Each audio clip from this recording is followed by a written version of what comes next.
Yan. Okay? So Article 1 of your 1987 Constitution,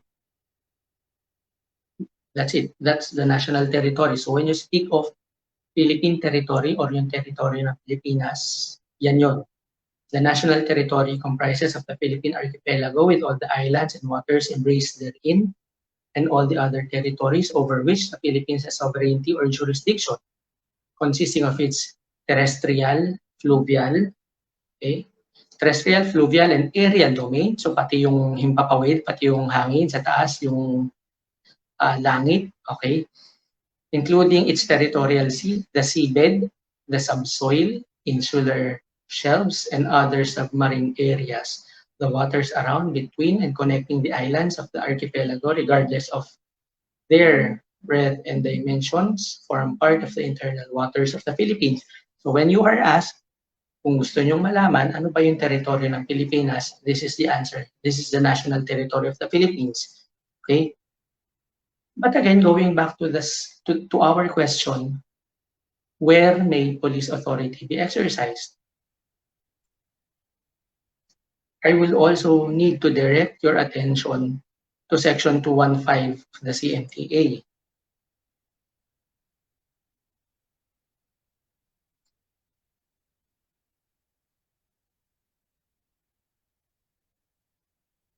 Yes, sir. Do we have a copy of 215?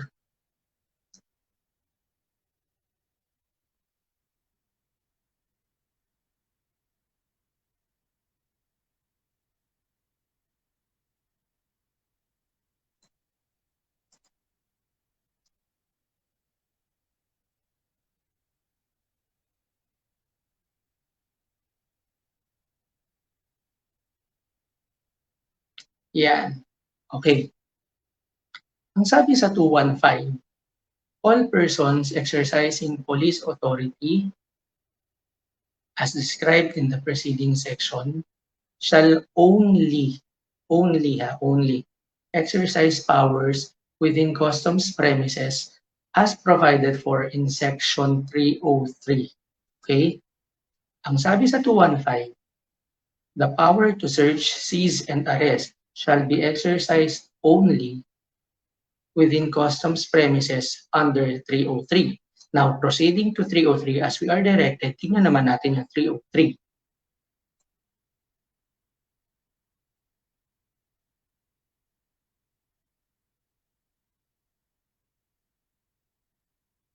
Kasi sabi sa 215, you can only exercise police authority in those places which are enumerated under section 303. Now, tignan natin yung 303. Ano ba yung mga lugar na sinasabi sa 303? Okay? The Bureau shall, yeah, 303. Yeah.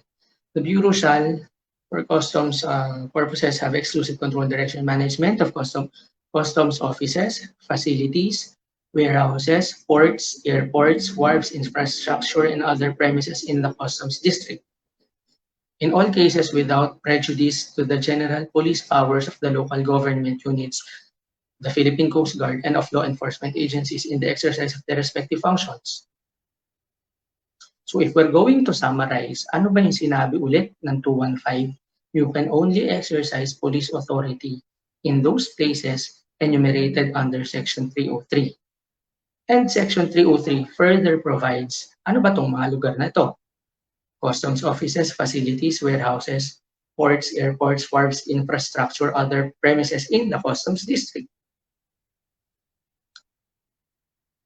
Now, it's a little bit problematic because this provision, when you read these provisions alone, itong 215 and 303, it means to say na wala kang, or you can only search, you can only seize, you can only arrest sa customs offices, warehouse, ports, airports, wharves, infrastructure, etc., etc., within the customs district. In other words, does this mean you cannot search, seize, and arrest outside the customs district, premises of the customs district? So halimbawa, if it's in a mall, or if it's in your home, or if it's in a place where imported articles are openly offered for sale, Hindi na ba pwede na mag-conduct ng search, seizures and arrest? It would seem so. Kasi sabi ng 215, shall only conduct search, seizures and arrest in places enumerated in 303. Okay? Medyo limiting siya kung titignan mo ng ganon. Okay? I would also like you to look into section 300, okay? 300 of the CMTA.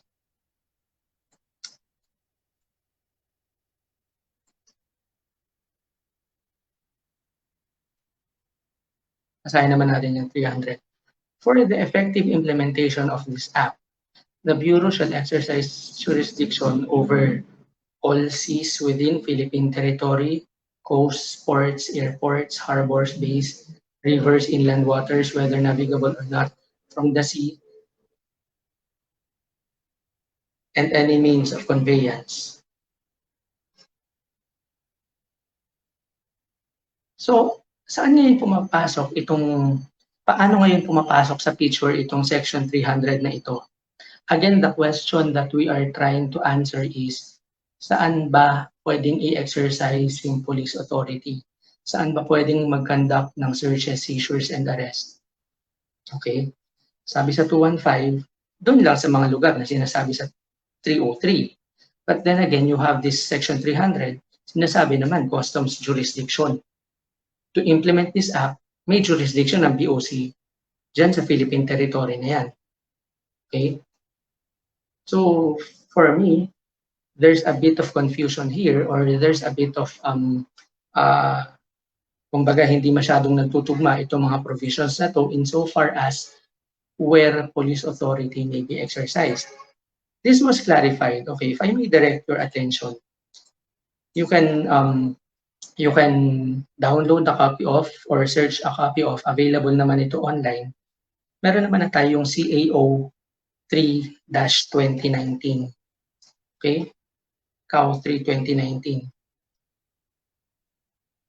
Okay? So ito yung implementing rules and regulations, itong 300, 305. Okay? So if you are going to look, or if you can get a copy of CAO 3-2019, there is a specific provision there na nakalagay or nag-enumerate where police authority may be exercised. Okay.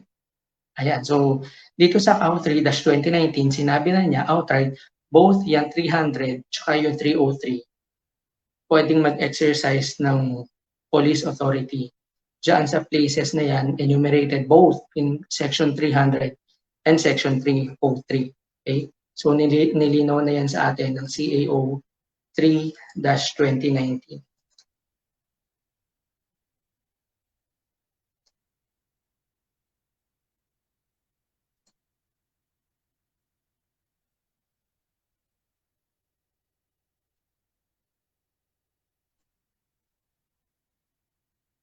Now, going back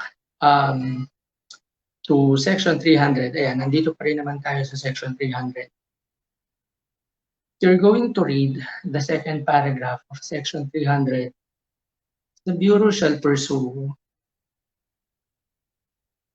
Okay, ayan, nilagay pala ni Sir RJ yung link for CAO 3-2019.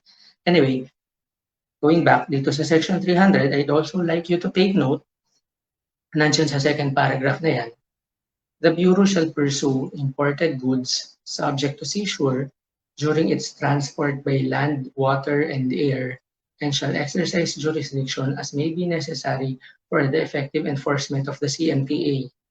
When a vessel or aircraft becomes subject to seizure for violation of this act, a pursuit of such vessel or aircraft which began within the territorial waters or airspace may continue beyond the same, and the vessel or aircraft may be seized in the high seas or international airspace. Okay? Now this is, or if you have not come across it yet, this is what we call, or yung second sentence, this is what we call the doctrine of hot pursuit. Okay? when a vessel or aircraft became subject to seizure for violation of this act, a pursuit of such vessel or aircraft which began in the within the territorial waters or airspace may be continued beyond the territorial waters or airspace, and the vessel or aircraft may then be seized even if they are already outside or in the high seas already or in international airspace. Pwedeng i-seize yun.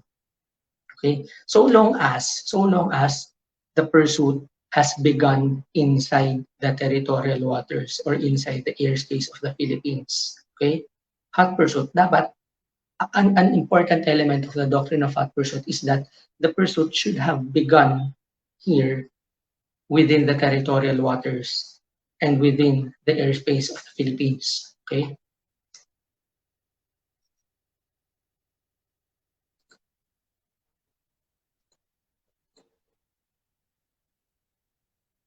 Okay.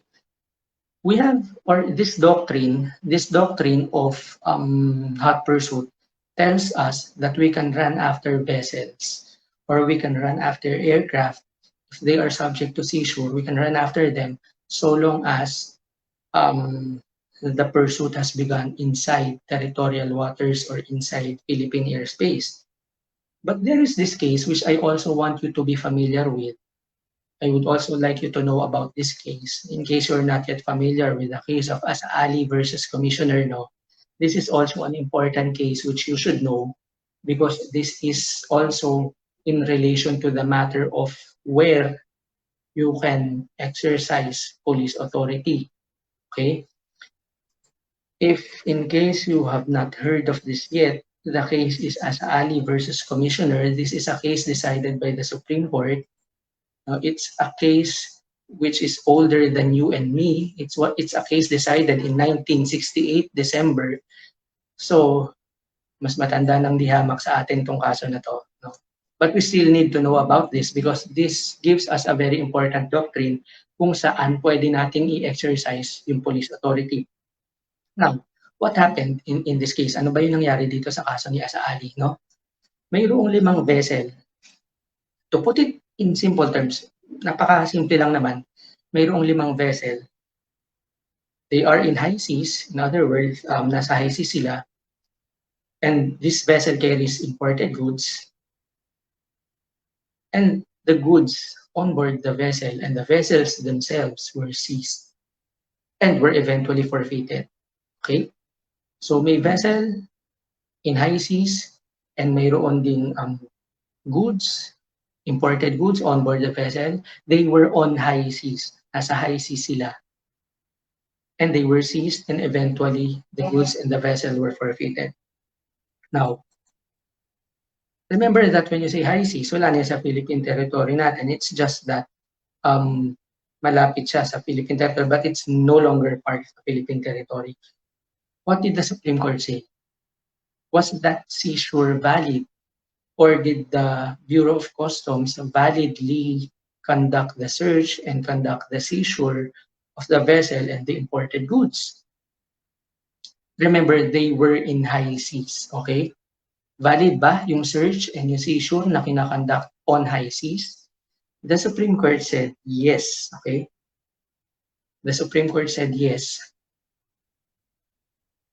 Following two reasoning, okay? Dalawa yung dinahilan ng Supreme Court noon. Okay?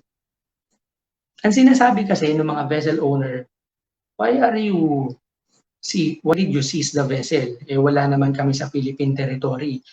And because wala kami sa Philippine territory, there is no importation to speak of. Remember that importation begins upon entry into Philippine territory with the intention to unload the goods. But in this case of Asa Ali, sinasabi nila wala pang importation tayong pinag-uusapan dito kasi wala pang ang entry into Philippine territory. So what importation are you talking about? What grounds do you have to seize our goods and the vessel? But the Supreme Court said no, there are valid grounds, or the search conducted and the seizure conducted were valid. Okay? Because number one, as sinabi ng Supreme Court, given the revised penal code of the Philippines, you are on board a vessel of Philippine registry. So if you commit an offense on board a Philippine registry, it's an offense considered committed within Philippine territory. That's one of the reasoning mentioned by the Supreme Court in this case. And second, and more importantly, the Supreme Court in this case of as Ali said, okay, a state has the right to protect itself and its revenues against threat which extend to high seas. Okay? A state's right to protect itself and its revenue is not limited to its territory. In other words, ang sinasabi lang ng Supreme Court dyan, pwedeng protektahan ng Estado yung sarili niya at yung revenue niya, even if the threat is outside its territory. Okay? Sir, can you please highlight that specific portion and please zoom in para mas mabasa natin?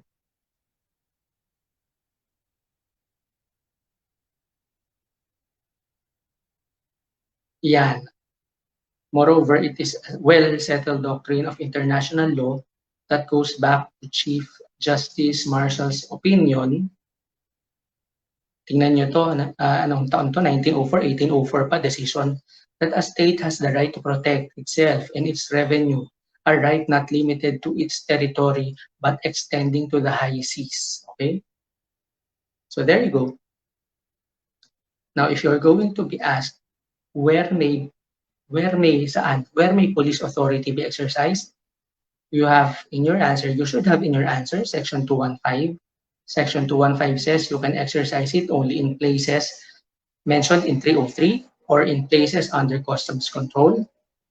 But then again, you also have Section 300, which gives you the places under customs jurisdiction. And then you also have the doctrine of hot pursuit, which gives you the authority to seize and go after vessel and aircraft so long as the pursuit has begun in territorial waters. And then you also have the case of Asa-Ali, which says that you can also protect your revenue and you can also protect yourself. The state can protect itself and its revenue from threats even extending to high seas. Okay? So there. Again, we have discussed who may exercise police authority, where may police authority be exercised, when may police authority